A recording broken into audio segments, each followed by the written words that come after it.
ஓம் சாந்தி. B.K. Surajbhai அவர்களின் தாரணை வகுப்பு ஜனவரி 23, 2025. நமது தவம் அழகாக நடைபெற்று கொண்டிருக்கின்றது. பாபாவும் நம்மை மிகுந்த பரிபாலனை செய்து கொண்டிருக்கின்றார். மிகுந்த சுகத்தினை வழங்கிக் கொண்டிருக்கிறார்.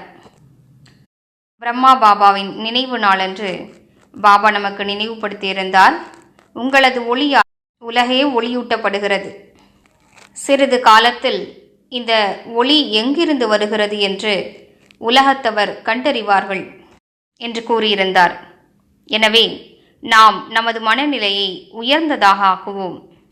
நிரந்தரமாக யோகத்தில் நிலைத்து விடுவோம். அதன் மூலம் லைட் ஹவுஸ் ஆகி முழு உலகிலும் வெளிச்சத்தை பரவச் செய்வோம். இதன் மூலம் உலக மாற்றம் ஏற்படும். அதற்காக தன்னைத்தான் லேசாக்கிக் கொள்வது அவசியமாகும். ஃபரிஷ்தா ஆக வேண்டும்.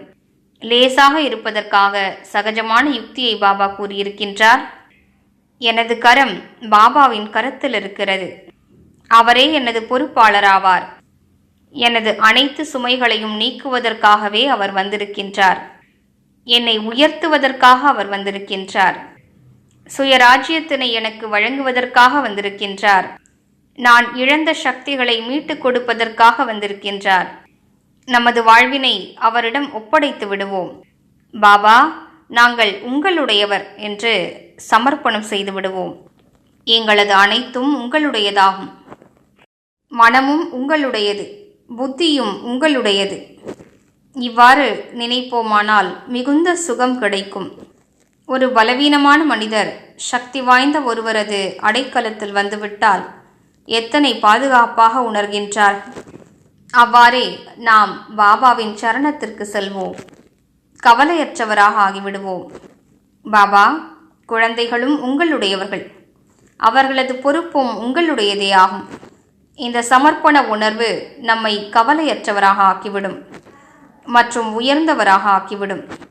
அப்போது பாபாவும் கூறுவார், குழந்தாய், நான் உங்களுடையவன், மேலும் எனது அனைத்தும் உங்களுடையதாகும்.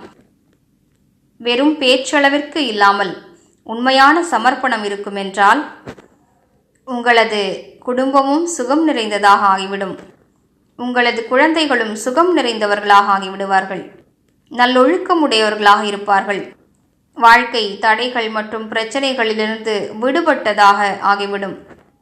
இந்த சமர்ப்பண உணர்வில் அந்த அளவிற்கு மிகப்பெரிய சக்தி இருக்கின்றது. மிகப்பெரிய ரகசியம் இதில் அடங்கி இருக்கிறது. உண்மையில் இது மிகுந்த ஆழமான விஷயமாகும். எனவே இன்றிலிருந்து சமர்ப்பணம் செய்து கொண்டே இருப்போம்.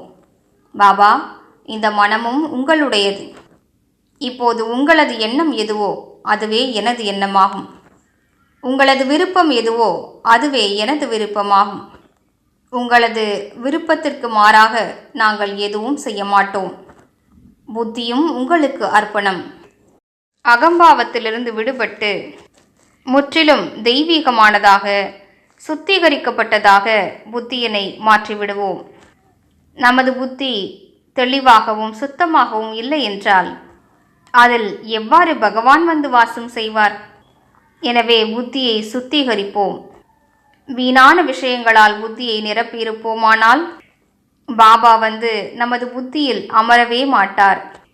அதாவது தந்தையோடு நினைவின் தொடர்பு இருக்க முடியாது.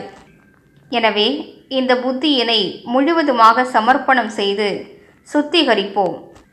அதன் மூலம் நிரந்தரமாக இந்த புத்தியில் பிரபுவின் வாசம் இருக்கட்டும்.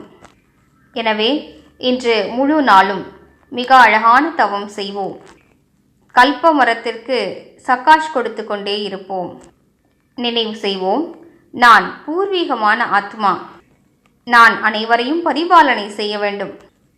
நான் மிக பெரியவனாவேன். எனவே எனது சிந்தனைகள் மிக உயர்ந்தவையாக இருக்க வேண்டும். எனவே காட்சிப்படுத்துவோம், என் தலை மீதுதான் கல்பமரம் நின்று கொண்டிருக்கிறது. எனது மனநிலை, எனது தூய்மையின் சக்தி மற்றும் பிற சக்திகளின் அதிர்வலைகள் முழு கல்பமரத்திலும் பரவி கொண்டிருக்கின்றன. பாபா எனது துணைவராக இருக்கின்றார். நான் முழு கல்பமரத்திற்கும் சக்தி வாய்ந்த அதிர்வலைகளை பரவச் செய்கின்றேன். இவ்வாறு கல்ப மரத்திற்கு கீழே முழு நாளிலும் ஒவ்வொரு மணி நேரத்திலும் நிலைத்திருந்து சகாஷ் கொடுத்து கொண்டே இருப்போம். ஓம் சாந்தி.